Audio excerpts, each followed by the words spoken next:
Assalamualaikum warahmatullahi wabarakatuh. Saudara-saudara saya yang saya hormati, semoga kita semua dalam keadaan sehat walafiat dan semoga kita semua dalam keadaan dan keberkahan dari Allah Subhanahu wa taala. Amin. Saudara-saudara saya yang saya cintai karena Allah, izinkan saya sini untuk menjawab satu pertanyaan atau mengabulkan begitu kata bahasa saya untuk eh, membahas karena ada teman-teman saya, saudara-saudara saya yang bertanya mengenai IKSP Kerasakti yang ada di Kota Semarang dan mereka atau beliau-beliau pernah bertanya, apa betul sih Mas No pernah menjadi pelatih dari IKSP Sakti dari Kota Semarang? Baik, kali ini akan saya jawab, insya Allah jawaban saya ini tidak akan saya kurangi dan tidak akan saya tambahi. Tapi apabila memang ada kesalahan atau kekurangan yang saya sengaja maupun tidak sengaja, saya mohon maaf yang sebesar-besarnya dan insya Allah nanti akan bisa kami klarifikasi dalam video selanjutnya.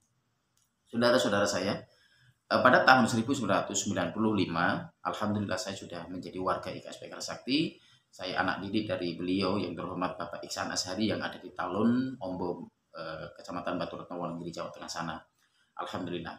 Pada tahun 1995 itu pun setelah pengesahan gak lama dari sekian hari dipengesahkan itu, atau katakan paling lama sebulan lah, saya langsung mencoba untuk datang ke Kota Semarang dengan tujuan saya ingin mengembangkan dari perguruan IKSP Sakti itu sendiri.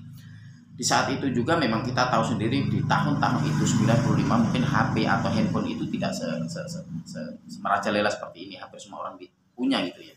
Bahkan katakan belum ada atau gimana, saya kurang tahu itu. Ya.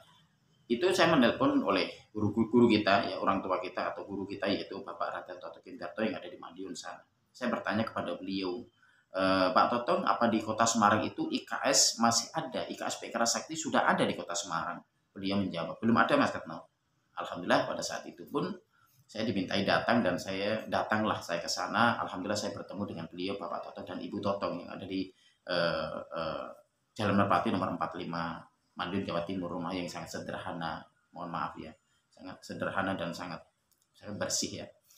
Dan alhamdulillah di saat itu saya ketemu, saya dikasih coret-coretan seperti surat perintah rekomendasi atau surat melatih itu, langsung saya urus ke sana, saya mencari tempat latihan. Tepatnya saya tinggal waktu itu di Desa Mayangsari, Kelurahan Bangarum, Kecamatan Ngalian, Semarang Barat. Ya bagi Anda, bagi kita semua yang tahu Kota Semarang, khususnya Semarang Barat, Anda kalau tahu Kelenteng Dong Batu yang ada di Semarang itu bagian kidul.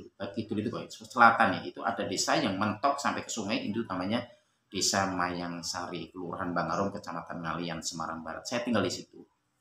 Alhamdulillah, saya melamar dengan surat izin itu, tentunya dengan KTA saya, dengan ijazah biru saya dan seterusnya. Saya melamar dari minta izin kepada RT setempat, Bapak RW setempat, Bapak Kadus setempat, dan Ramil dan sampai akhirnya ke Kapolsek. Kapolsek kalau nggak salah di sana di tempat Tugu ya, di daerah Tugu Semarang, Kerapyak sana.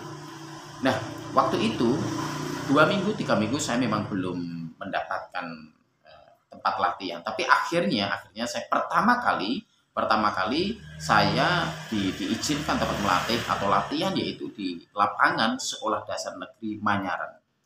Kalau kita atau Anda paham Kota Semarang, Manyaran itu samping atau depannya itu TVRI atau tempat dinasnya Wali Kota Semarang, Bapak Wali Kota Semarang Barat, kantor Wali Kota Semarang Barat. Nah, disitulah.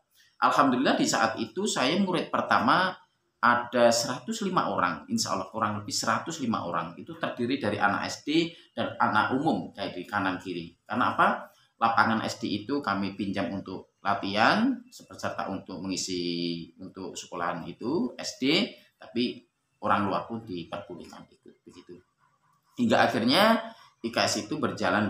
Saya belum punya teman, saya belum berkenalan anak IKS atau saudara IKS di situ. Sekian bulan itu saya nggak mempunyai dan nggak kenal dengan warga atau pendekar IKS di Kota Semarang waktu itu.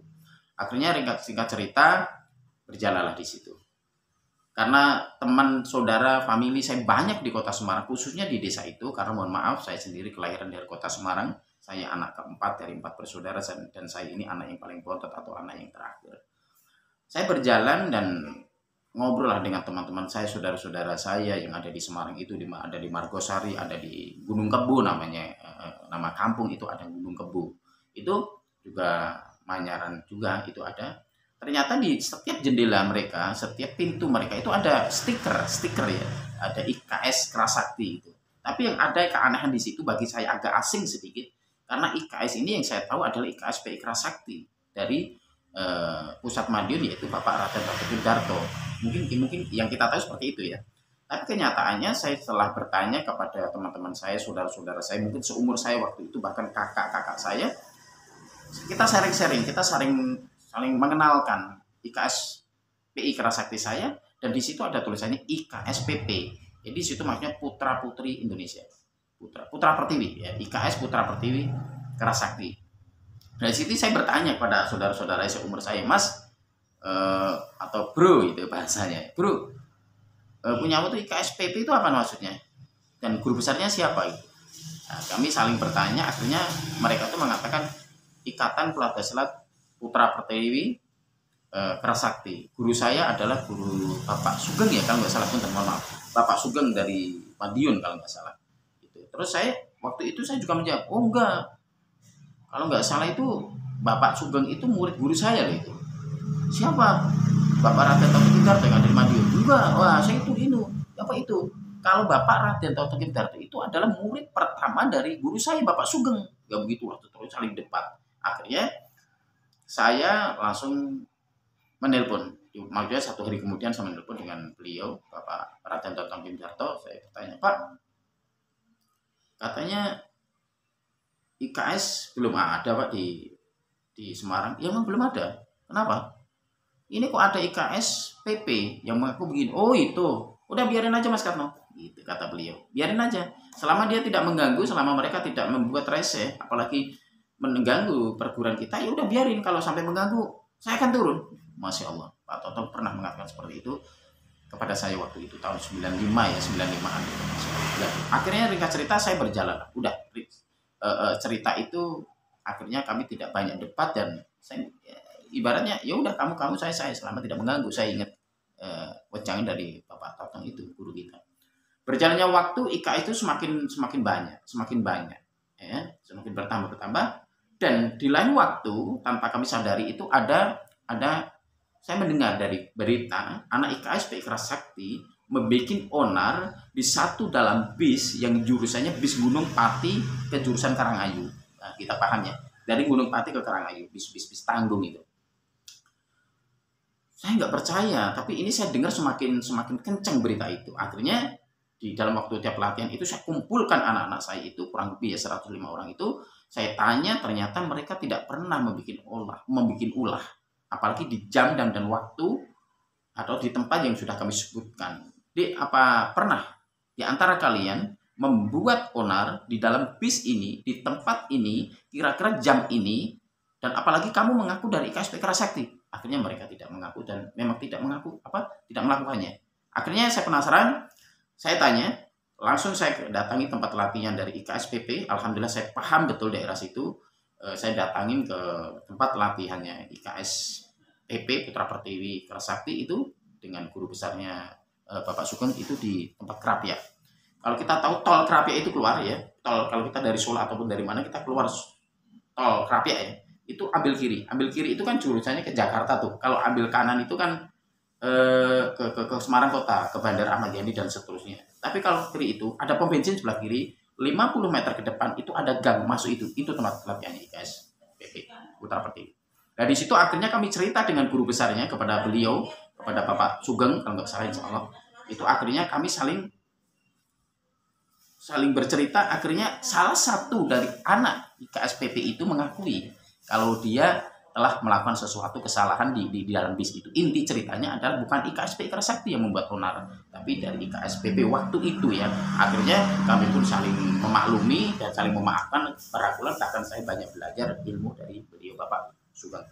Dan perlu diketahui kalau nggak salah ya, kalau di seragam IKSPP itu, kalau punya kita kan ininya putih, ini putih. Tapi kalau punyanya mereka itu ada, kalau nggak salah ini warnanya hitam, merah, ini merah. Gitu. Baik, nggak cerita terus saya ditanya. Maka dari itu IKSPI tetap berjalan. Saya nggak punya teman, belum punya ya, belum nongol waktu itu. Akhirnya saya pun latihan kembali. Alhamdulillah cobaan demi cobaan, tantangan demi tantangan selalu bertubi-tubi. Tapi karena kami yakin nawaitunya sudah lillahi ta'ala ibadah, ya saya jalan terus apapun yang terjadi selama saya berjalan di jalan yang lurus menurut saya.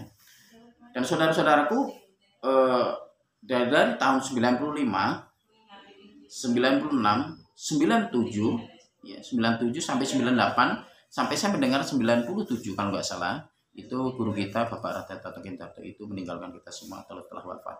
Itu.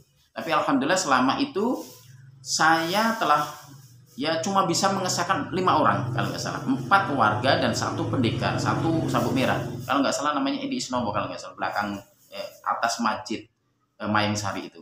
Masya Allah orangnya, mudah-mudahan beliau masih ingat dengan saya. Nah di saat itulah kami latihan terus hingga akhirnya tahun 99 itu saya pulang ke Wonogiri dan tidak balik lagi ke Wonogiri karena saya sudah 99 itu saya menikah, menetap di Girimarto, Adirojo Ngalore itu, dan akhirnya saya tidak kembali. Dan IKSP Kerasakti yang saya pimpin di situ berhenti cukup di situ, dan gak lama saya mendatangi ketua umum kita Bapak Bambang yang ada di Sendangrejo waktu itu ya, Sendangrejo kalau nggak salah itu. Akhirnya kami pun saling mengenal, ini Thomas Katno yang dari Semarang itu. Tinggal cerita, itulah setahu saya pertama kali IKSP Kerasakti masuk, karena saya sudah menelpon dari Bapak Bambang, memang IKSP Kerasakti pada tahun itu memang belum ada. Nah, kalau nggak salah 4 atau 5, 1 orang kudus ya, 1 orang kudus ya, mungkin itu ya, insya Allah kalau nggak salah, intinya kayak 5 yang saya sahkan. Memang di Semarang itu belum ada gitu loh. Dan akhirnya kami pun bertemu dengan saudara tua ya. Saya tidak mau mengatakan yang negatif, tapi saya bertemu dengan yang namanya beliau yaitu Bapak Agung Marjoko, IKSP Kerasakti senior ya. Saya banyak sharing, banyak cerita, intinya saya banyak ilmu lah yang saya dapat begitu. Alhamdulillah saling mengenalkan. Akhirnya itu tahun 99 saya lengser dan saya tidak kembali lagi ke Semarang, dan akhirnya menetap kami latihan lagi di Kota Wonogiri. Itulah kisah sedikit IKSP Kerasakti yang di Kota Semarang. Kalau ditanya Mas Katno atau Mas No atau Mbah No, memang jadi ketua cabang ya, yang saya tahu itu. Tapi bila mana memang ada saudara kita atau senior kita yang mendirikan pada tahun itu yang ada di ujung sana, saya belum tahu ya, saya mohon maaf, karena waktu itu memang saya bertemu dengan beliau Bapak Totong belum ada di tahun 95, dan saya diberikan surat rekomendasi orat-oratan, dan akhirnya saya membuka tempat latihan di situ. Subhanallah. Dan terakhir kenang-kenangan yang di Semarang adalah di waktu kita mengajarkan suatu ilmu itu harus betul-betul dengan hati, dengan naluri. Seorang pendekar atau seorang pelatih tidak hanya menguasai materi dan menguasai jurus, tapi harus bisa dengan hati. Apa maksudnya? Kita menyampaikan dengan tingkah laku, dengan perbuatan, dengan kata-kata, harus dengan tabiat yang baik, dengan bahasa yang lemah lembut. Insya Allah itu akan menjadikan kita semakin semakin tenang dan semakin mantap. Itulah demikian sedikit ringkas cerita dari asal mula atau munculnya IKSP Kerasakti yang ada di Kota Semarang.